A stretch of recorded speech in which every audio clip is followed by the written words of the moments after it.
Assalamualaikum warahmatullahi wabarakatuh. Alhamdulillahirrabbilalamin. Wabihi nasta'in wa ala umuri dunya waddin. Wassalatu wassalamu ala ashrafil anbiya'i wal mursalin Sayyidina wa maulana Muhammadin wa ala alihi wa sahbihi ajma'in, amma ba'd. Senang sekali kali ini saya dapat bertemu dengan teman-teman semua. Semoga teman-teman semua selalu senantiasa dalam keadaan sehat walafiat dan selalu diberkahi oleh Allah Subhanahu wa ta'ala. Teman-teman, pada ceramah kali ini saya akan membawakan tema tentang kisah keteladanan dari sahabat Nabi Muhammad SAW yang menyesali hidupnya. Nah, siapa sih dia? Di sini saya akan menyebutkan satu nama dari sahabat Nabi Muhammad SAW yang menyesali hidupnya. Beliau bernama Sauban. Nah, Sauban ini adalah seseorang yang rajin melaksanakan sholat jamaah, rajin melaksanakan ibadah. Nah, pada suatu ketika Sauban ini ketika berangkat ke masjid itu selalu berada di pojok sisi kanan, di pojok bagian kanan. Dan itu maksudnya apa? Maksud dari Sauban sendiri, beliau duduk di situ, beliau bertempat di situ agar sholatnya lebih khusyuk dan tidak diganggu oleh orang-orang.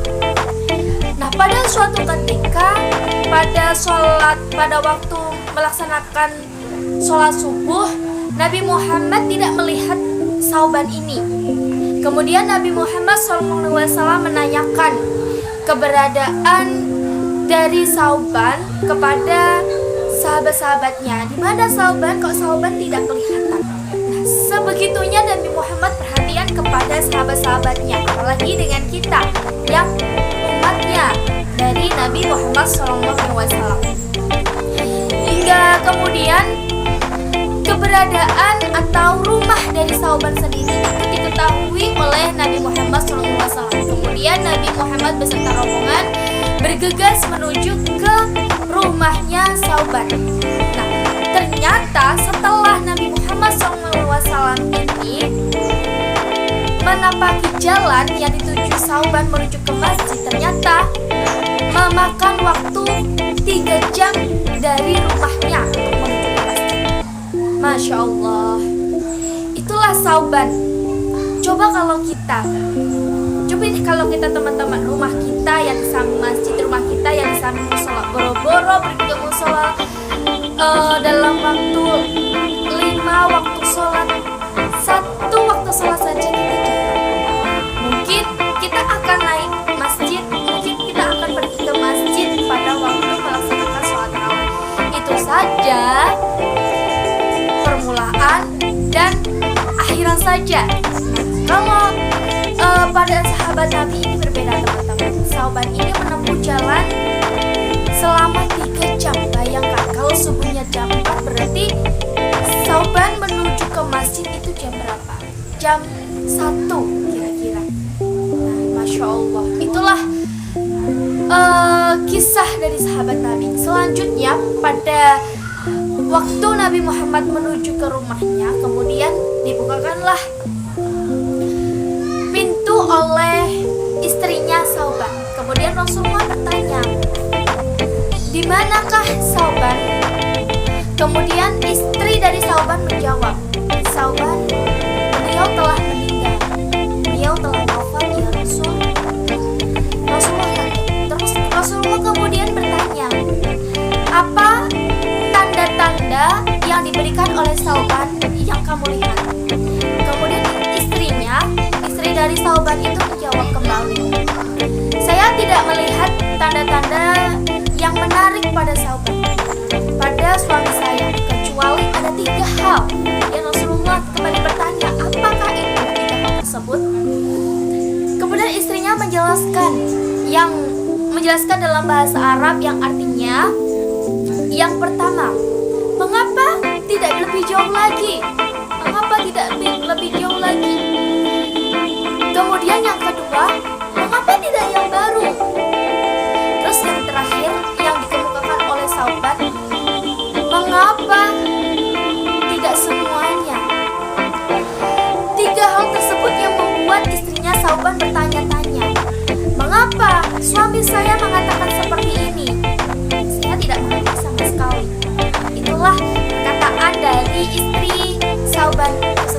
Kemudian setelah mendengar penjelasan dari istri Sauban, Nabi Muhammad SAW hanya tersenyum.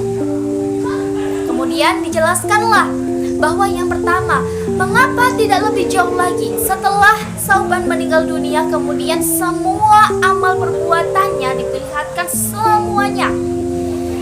Yang pertama, mengapa tidak lebih jauh lagi? Sauban ini menyesal. Kenapa jarak dari rumah dan masjid ini tidak lebih jauh lagi? Mengapa hanya 3 jam? Mengapa tidak lebih jauh lagi? Mengapa tidak 1 hari saja saya menuju ke masjid agar pahala saya lebih banyak lagi? Itulah Sauban. Coba kalau kita baru 5 langkah saja sudah capek, baru 1 jam atau baru 5 menit saja sudah capek, sudah kayak apa? Kalau Sauban beda, teman-teman. Pada waktu zaman dahulu itu belum ada motor, belum ada mobil, yang ada hanya unta. Pun yang dimiliki hanya orang yang berkecukupan. Kemudian yang kedua, mengapa tidak yang baru? Maksud dari mengapa tidak yang baru ini apa? Ketika Sauban dalam perjalanan menuju ke rumah, menuju ke masjid, dari rumah menuju ke masjid ini, Sauban melihat orang yang sedang kedinginan. Kemudian pada waktu itu Sauban sedang memakai jaket, dan dilepaskanlah jaketnya Sauban dan diberikan kepada orang yang kedinginan tersebut. Kemudian diperlihatkanlah amal dari Sauban itu sendiri kalau dia memberikan jaket bekas itu kepada orang yang kedinginan. Kemudian Sauban menyesali, mengapa yang aku berikan, mengapa jaket yang aku berikan itu tidak yang baru? Mengapa jaket bekas? Padahal aku ingin mendapatkan pahala yang lebih banyak dari ini. Itulah teman-teman, seharusnya kita iri dengan Sauban ini. Mengapa Sauban bisa seperti itu? Masya Allah. Kemudian yang ketiga, mengapa tidak semuanya? Maksudnya apa teman-teman? Sauban ini adalah sahabat yang terkenal dengan dia senang sekali bersedekah. Dia senang sekali memberikan sebagian hartanya kepada orang-orang yang lebih membutuhkan. Kemudian Sauban ini menyesali, kenapa yang aku berikan kepada orang-orang ini tidak semua hartaku? Mengapa hanya sebagian saja? Mengapa tidak semua yang aku miliki? Aku berikan kepada orang miskin, aku berikan kepada orang yang membutuhkan. Itulah kisah dari Sauban, teman-teman. 3 hal tersebut yang berhasil membuat 3 hal tersebut yang berhasil membuat Sauban menyesali hidupnya. Padahal Sauban sudah dimasukkan Allah ke dalam surga Allah Subhanahu wa ta'ala. Bagaimana dengan kita, teman-teman?